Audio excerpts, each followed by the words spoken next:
আমি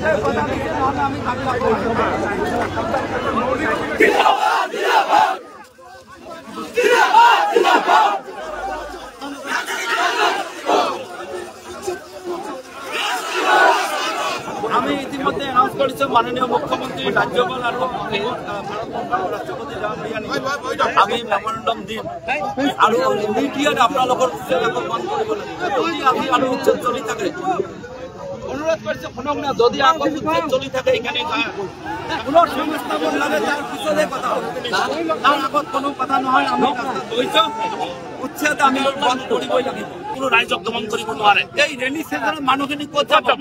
মানৱীয়তাৰ দৃষ্টিত কমচে কম বন্ধ ৰাখক আৰু মাননীয় মুখ্যমন্ত্ৰী প্ৰতিশ্ৰুতি দিয়ক, আমাৰ ব্যৱস্থা কৰা হ'ব। কি দিব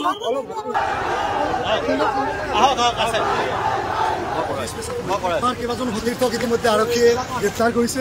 আমি ইয়াতে প্ৰতিবাদী সভাৰ অন্তত আমাৰ দাবীসমূহক লৈ আমি ৰাজপথলৈ ওলাই আহিছোঁ আৰু আমি এআইডিএফ দল আৰু অন্যান্য সংগঠনসমূহে আজি ৰাজপথ অৱৰোধ কৰিছোঁ আৰু ইয়াতে পুলিচে আমাক কোনো পধ্যে আমাৰ দাবীসমূহ শুনিবলৈ প্ৰস্তুত নহয় বা প্ৰশাসনে তেওঁলোকে বিচাৰিছে যে আমাৰ সতীৰ্থ বিধায়ক কেইবাজনকো ইতিমধ্যে গ্ৰেপ্তাৰ কৰিছে।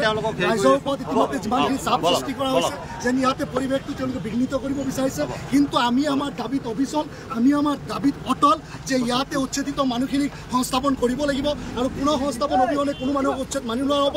আজি বিলাসীপাৰা সমষ্টিটো নিৰংকুশ হিন্দু সংখ্যাগৰিষ্ঠতা কৰিবলৈ যি ধৰণৰ উচ্ছেদ আৰু আদানীৰ নিচিনা পুঁজিপতি গোষ্ঠীক মাটি দিয়াৰ কাৰণে যি তেওঁলোকৰ ইচ্ছা আৰু সেই ইচ্ছাৰ প্ৰতিবাদত আজি আমি ইয়াত ওলাই আহিছোঁ। আমি স্পষ্ট কথা, এআইডিএফ দল জনগণৰ কাৰণে, মজলুম মানুহৰ কাৰণে আছে।